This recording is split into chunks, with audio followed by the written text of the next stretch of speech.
ಮಂಗಳೂರಿನಲ್ಲಿ ಮತ್ತೆ ಖಾದರ್ ಅವರ ವಿರುದ್ಧ ರಣಾಕ್ರೋಶ ವ್ಯಕ್ತವಾಗ್ತಾ ಇದೆ. ಬಹಳ ಮುಖ್ಯವಾಗಿ ಆರೋಗ್ಯ ಸಚಿವರಾಗಿರುವಂತಹ ಜೊತೆಗೆ ಉಸ್ತುವಾರಿ ಸಚಿವರಾಗಿರುವಂತಹ ಗುಂಡೂರಾವ್ ಅವರ ನಿರ್ಧಾರದ ವಿರುದ್ಧವಾಗಿಯೂ ಕೂಡ ಭಾರಿ ಆಕ್ರೋಶ ವ್ಯಕ್ತವಾಗ್ತಾ ಇದೆ. ಕೇವಲ ಬೆರಳೆಣಿಕೆಯಷ್ಟು ಮಾತ್ರ ಆಸ್ಪತ್ರೆಗಳಿದ್ದಾವೆ, ಸರ್ಕಾರಿ ಆಸ್ಪತ್ರೆಗಳು.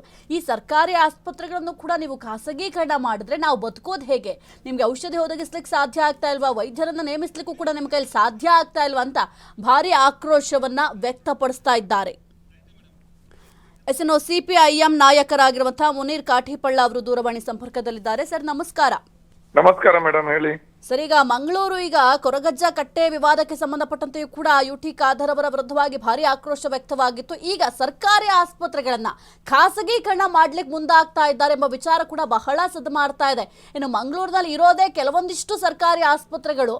ಈ ಒಂದು ವಿಚಾರಕ್ಕೆ ಸಂಬಂಧಪಟ್ಟಂತೆ ಏನ್ ಹೇಳ್ತೀರಾ ಸರ್? ಇಲ್ಲ, ಅದು ಯಾವ ಕಾರಣಕ್ಕೂ ಇದನ್ನು ಒಪ್ಲಿಕ್ಕೆ ಸಾಧ್ಯ ಇಲ್ಲ. ಇದು ನೆಪಕ್ಕೆ ಮಾತ್ರ ಖಾಸಗಿ ಮೆಡಿಕಲ್ ಕಾಲೇಜುಗಳಿಗೆ ಅದನ್ನ ನಿರ್ವಹಣೆಗೆ ಕೊಡ್ತಾ ಇದೀವಿ ಅಂತ ಹೇಳುವಂತಹದ್ದು.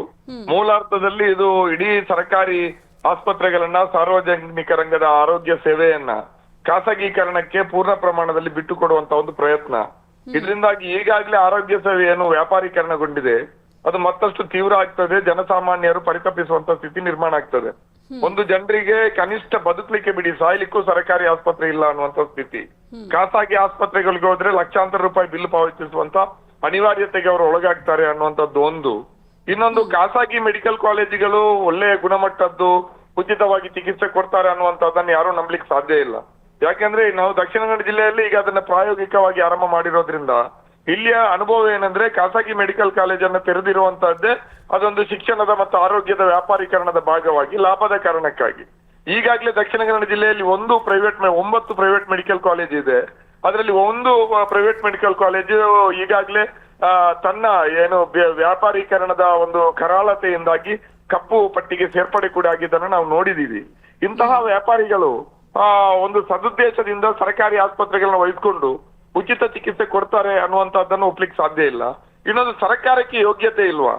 ಸರ್ಕಾರಕ್ಕೆ ಕನಿಷ್ಠ ಔಷಧಿ, ಈಗ ಯಾವುದೇ ಸರ್ಕಾರಿ ಪ್ರಾಥಮಿಕ ಆರೋಗ್ಯ ಕೇಂದ್ರದಲ್ಲಿ ಕನಿಷ್ಠ ಜ್ವರಕ್ಕೆ ಕೊಡುವಂತ ಟ್ಯಾಬ್ಲೆಟ್, ಗಾಯ ತೊಳೆಯುವಂತ ಡೆಟಾಲ್ ನಂತ ಔಷಧಿಗಳು ಕೂಡ ಲಭ್ಯ ಇಲ್ಲದಂತ ಸ್ಥಿತಿ ಇದೆ.